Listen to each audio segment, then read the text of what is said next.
Sana. Mm.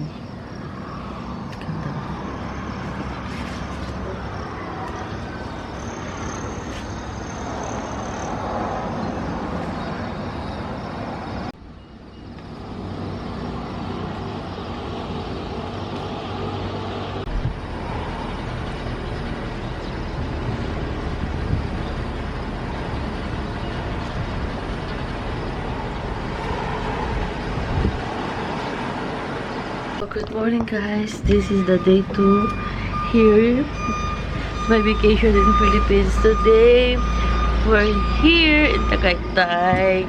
Ayan. So first time ko kasi usually malapit lang talaga kami sa Tagaytay, hindi talaga kami nag-stay dito. So this is the first time na nag-stay talaga kami sa Tagaytay. Nagbuka ko ng parang siya guys, condominium. Mamaya ituturo ko kayo. So today is 6 in the morning and look, kitang-kita yung taal ng ayun o. Kitang-kita yung view ng Taal Lake. Ayun o, ang ganda. Super. So, ang ganda ng condo na to guys. Kasi talagang sulit ang view. Yan, medyo pagi pa kasi morning. So, wala na yung ulan. So, look, you can see the weather. It's perfect. Ayan, there too. So, today, stay namin na siya sa Tagaytay, siya, Cityland, may-ari ng Cityland. Malapit lang siya sa crossing. So, pwede mo lakarin yung mall. Tapos, paglabas mo, tatawid ka lang nandiyan na yung McDo. Tapos, may 7-Eleven din sa labas na open tour, 24 hours. So far, ang ganda guys. I woke up like 5 in the morning. Talagang ang ganda ng view. Very relaxing. Nakawala ng stress. So, mamaya, ko kayo, ituturo ko kayo dito sa staycation namin sa Tagaytay. Worth it ba? Magkano yung nagastos ko dito sa vlog nito. So i-reveal ko mamaya yung mga gastos. Magkano ba yung magagastos mo while you stay in Tagaytay, especially this hotel. Tapos I will maybe put on my link or somewhere na sino yung contact number nyo kung gusto nyo talaga mag-stay dito sa room na to. This room is good for 5 people. Tapos, meron siyang, meron siyang double bed. Yung isa, pwedeng dalawa kayo sa ilalim, tapos isa sa taas. Meron din parang queen size, dalawa kayo, at meron parang isa pang bed. So, good for 5 people or 6 people this room.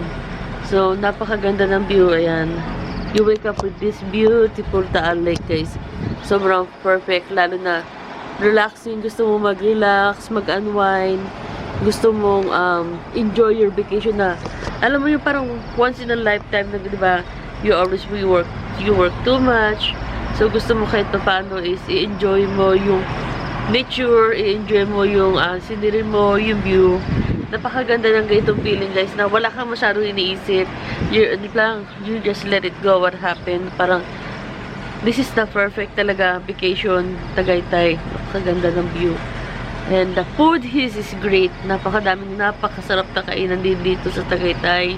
With the bulalo, beet soup, or whatever. Talagang, this is like one of the vacation na hindi ko talaga siya pinalano, but God's plan is the best.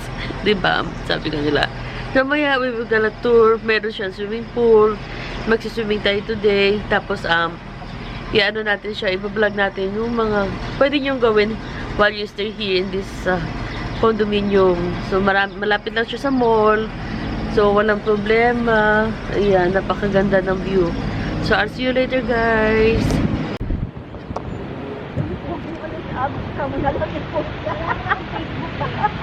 Ayan, nandito kami ngayon sa taas ng hotel na ini-stay namin. Staycation siya, guys. Ang ganda ng view sa Tagaytay. Ayan. So, nandito kami sa rooftop ng Cityland. Nandito namin. Condo siya, guys. Ayun o. So, 23 floor. Ayan pala ang department store. Oo. So, 23 floor siya. Tapos, pero mag-akyat ka pa ng mga bali pang 25 floor. Ayan o. Ang maganda lang dito, guys. Malapit sa ano. Ayan. Oo nga. Ayan, malapit sa mall. Oo nga. Ang ganda.